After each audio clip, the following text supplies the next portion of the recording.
Columbia, Pennsylvania, a small, architecturally rich community on the eastern bank of the Susquehanna River, Lancaster County, is the home of the first National Bank Museum.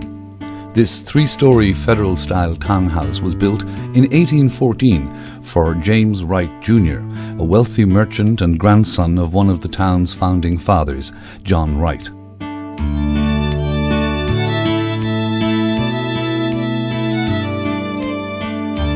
During its first 38 years, the building was occupied as both a private residence and public hotel.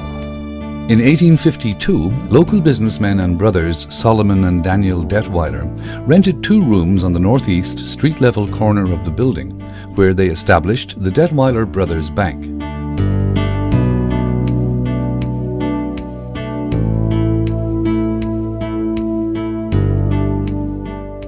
With the signing of the National Bank Act of 1864 by President Abraham Lincoln, the Detweiler Brothers Bank became the first national bank of Columbia.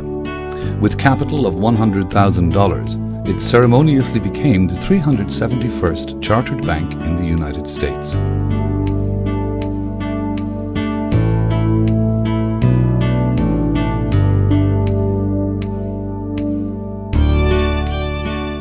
A few years earlier, eldest brother Solomon Detweiler had purchased the entire piece of property, making the rear house portion the primary residence for his family, while the bank continued to operate in the front for the benefit of Columbian citizens.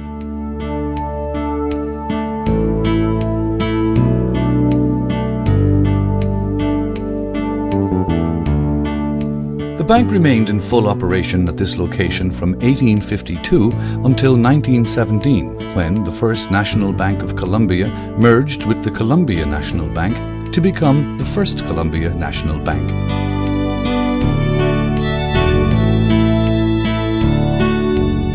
This newfound growth dictated the need for a new facility, little more than 100 yards up the street.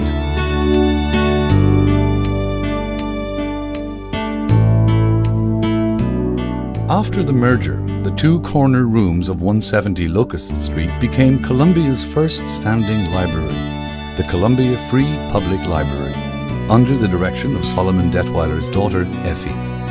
It remained so until Effie's death in 1954. Sadly, the building remained unoccupied for the next 4 years.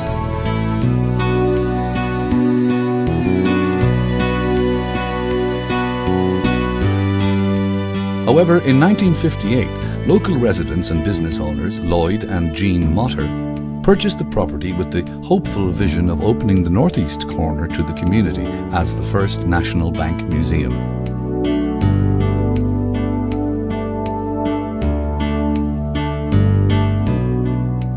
As the Motters raised their 3 children in the house, they spent countless dollars and endless hours on the research and solicitation of original artifacts, including documents, furniture, fixtures, and authentic currencies. In fact, this was an innovative venture at the time. During this period in America, the preservation and restoration of historic structures was still a new concept, and the founding of an independently owned museum practically unheard of.